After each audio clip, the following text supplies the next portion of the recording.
about fears. Let's talk about love.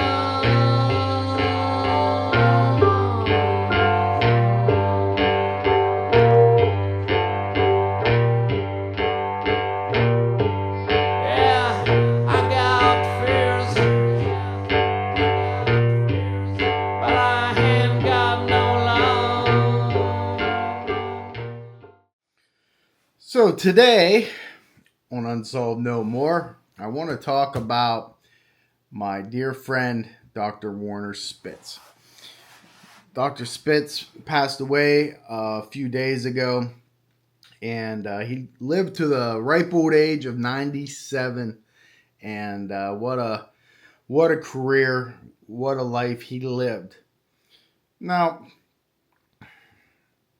the reason I want to talk about him is because there are few people in my life that treated me really, really good, especially in this field of true crime, and kind of mentored me along the way. Very few people, very few. And he was one of them. So I just feel it appropriate when somebody treats me well. I'll go out of my way to help them, grant them favors, whatever I can do to help. The golden rule: treat others as you wish to be treated. So it was only appropriate for me to do a little video about Dr. Werner Spitz. When I first got into this true crime genre, okay, I was a detective, and I started the American Investigative Society of Cold Cases. And again, I wanted people to look at cold cases from different lenses: forensic pathologist, criminal profiler, detective, things. And that was the purpose of it. Well, he was one of the first people that I had reached out to because I started researching and find out who the best of the best was. And that's who I wanted. And he was, at the time, this was probably in 2013, considered at that time one of, if not the best forensic pathologist in that field, along with Michael Bodden and another great person, Cyril Weck, who I got a lot of respect for too, and is getting up there in age. And I'll probably be doing one of these videos for him at some point. Unfortunately, that's life. But I reached out to Dr. Spitz. He eventually became a good mentor to me. I never had a mentor growing up. My father, my brother, in different aspects. That was in life. I'm talking about in this true crime field. As a detective, as a police officer, I never had a mentor in the 15-year career that I had. I thought I had one, but it was more of a one-way thing where, he meant more to me than I ever did to him. And that became evident later on in life. And that's heartbreaking in itself. But I'm not looking for pity. I just say that to show you how few there are in my life that I looked up to, and that treated me good. And Dr. Spitz did. So I met him in our first conference, 2013, maybe 2014. He was one of the guest speakers that I had brought on. That included, on that day, Joe Kenda, Jim Clemente, FBI criminal profiler, and of course, Dr. Werner Spitz, among others. I got to know him then. We went out to dinner as sort of a group. We probably had 10 people. And I remember sitting sitting across from him, and Jim Clemente. They sat across from me. And we were talking about the JonBenet Ramsey case, and he was explaining about a flashlight creating the divot that fractured JonBenet's skull. And I recorded that because it was fascinating. We were just waiting for our meals. But Jim Clemente, he was very, and obviously that became in like 2016 maybe, at some point in time, that became the recipe for the JonBenet Ramsey special on NBC that Werner Spitz got sued for. But I got to know him then. And then the next couple of years, I made sure that I got him in to speak at these conferences that I would have. Always came, never questioned, never asked for a dime, never asked for his airfare to be paid, never asked for his hotel. Funny. I remember being at the bar with him in St. Louis, Missouri. Just me and him, the last ones standing. And we weren't drunk. You know, I know I've been a lot worse. But we were having a few beers, and it was just me and him, and we were talking about the JFK autopsy, his thoughts on where JFK's brain was and how it went out with the other brains and to be discarded, and just fascinating conversation. And a few things stick out to me. One of them is that he told me, because I couldn't wrap my brain around JFK's brain just disappearing. And he said that once they're on the table, they're all equal. And I always found that fascinating. And what he meant was, hey, when you're dead and you're on his autopsy table, it didn't matter to him whether you were the president of the United States or if you were, just a regular 9-to-5 worker. They were all the same to him. His method of presenting, mixing in humor with just absolute incredible knowledge that he had for over, I don't know what he had, over 10,000 autopsies at least. I mean, it's unreal, the career that he had.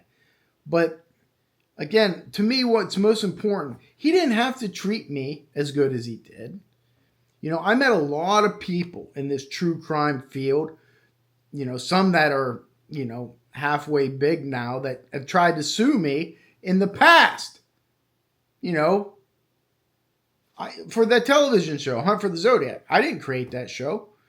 But yet, one of these so-called true crime podcasters from Atlanta or somewhere, they think that they own the rights, to the Zodiac, and then they tried to sue me. It's unbelievable. My point being is there are a lot of fake people in life, but they are in true crime as well. And I knew that, but it was a very hard type of lesson to learn, to know, hey, they're not being nice to you always because they're nice people. They want something from you. They can obtain a little bit more fame if they attach themselves to you. Things like that. And I learned that very early. So I started seeking out true pioneers, Cyril Weck, Werner Spitz, people that had nothing to gain, and to see how they treated me. There was an FBI profiler who I've had dinner with, I've talked. He's a bigwig as well, very arrogant. I saw how he eventually started to treat me, and I saw how he treated others in front of me, and I didn't like it. Yet people think he's, and he is a good criminal profiler, just not a good human. At least that's my take on it. But Dr. Werner Spitz was different. He was different. he wrote that, I have it over there. I should have brought it over here before I started talking. That big textbook on forensic pathology. It is the go-to book for forensic pathologists. It weighs like 50 pounds. He brought it to the conference, a couple of them. I was going to raffle one off for the conference members. I took it over for him to sign. He signed it to me, and I told him what I was going to do. And then he grabbed the book, he pulled it back, in his thick German accent, he's like, "Oh, no, Kenny. This is for you. Don't raffle this off. This is from me to you." And I still have that book. Sweet, tender moments by this guy. Just the epitome of a professional. Hey, how I judge people sometimes, don't talk down to me. Much like this former criminal profiler that I talked about from the FBI. He was always like trying to talk down, use bigger words. And I don't like that, because you can tell that they're doing it almost on purpose. Dr. Spitz, you could sit down and have a beer with him, and it was normal. He was a normal person, although he was famous, And hey, maybe I disagree with him on some things, like the Casey Anthony trial, but what I respected about him, it was his opinion, and he stood his ground. That's what I loved about him. Just like for me, and in what case recently did I get a little bit of grief about? We could say JonBenet Ramsey. How I feel that it's from inside the house, and he obviously felt that way too. But people will attack that. Stephen Avery, people attack me for my beliefs on it, but I stand my ground. That's what I love. Hey, I disagree with Dr. Spitz about Casey Anthony case, but it was his opinion. He backed it up by what he thought, and he stood by it. He don't care that these idiots are pointing their finger at him, calling him names and stuff like that. He stood his ground. That's called integrity. Okay? Now, some people will say, oh, he was bought off by the defense. No, he wasn't. He wouldn't testify unless he believed it. Just because you disagree with it, it doesn't make him a bad person. So, to me, Dr. Werner Spitz will always hold a special place in my heart. Just a truly nice, kind individual. And he came to my conferences in 2013, 14, 15, and it was getting up there in age. He was approaching 90 if he wasn't already 90 years old.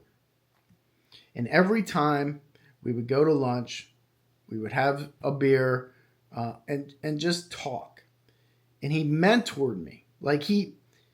I don't even know if he knew the impact that he was having on me, because I didn't have that in this true crime field. I didn't have it as a police officer. I didn't have it as a detective. But I got it from him. And I was like I am now, at a loss for words. Because it meant that much to me. And he meant that much to me. And I'm going to show pictures here and stuff and some videos. But, I presented him with a certificate for, and you'll see that picture here. I presented him with this certificate for speaking at our conference, and he has that smile on his face because I had just nudged him, to give a bigger smile before that was taken. So, such fond memories of this man. And he didn't have anything to gain. He just did it because he was a good person, and I would reach out to him, email him, hey, here's this case, the Jennifer Hill case. Okay. If you haven't watched that, I'll link that at the end of this, but I reached out to him. That was early on, 2013 probably. and said, hey, look at this autopsy. What do you think? Because I trust you. You're the best in the world. Tell me. And he's like, it's consistent. It's good. Just things like that. To have that second opinion. He always would make time for me. Always got back to me. That goes a long way with me. Loyalty goes a long way with me. Again, I created this organization and everybody was contacting me, all the time, wanted to be a part of it and this and that. And then when it goes away, none of them stayed in contact with me. Dr. Spitz did. Cyril Weck did. Okay? So to me, it just shows loyalty. When there's nothing to gain and people are still your friend, still maintain contact, that goes a long way with me. My circle, the diameter is smaller than a quarter. I have very few people. And that is one of the reasons why. You have to find somebody that is not selfish and looking out for themselves. And Dr. Spitz wasn't. He once called me America's greatest detective. Can you believe that? Okay, I'd worked maybe 5-6 cases with Dr. Spitz. And maybe one time I saw something that he didn't. Maybe. For him to say, hey, to say it to the media that I was one of America's greatest detectives. And I use that to this day on my webpage because it was such a compliment to me for him to say that.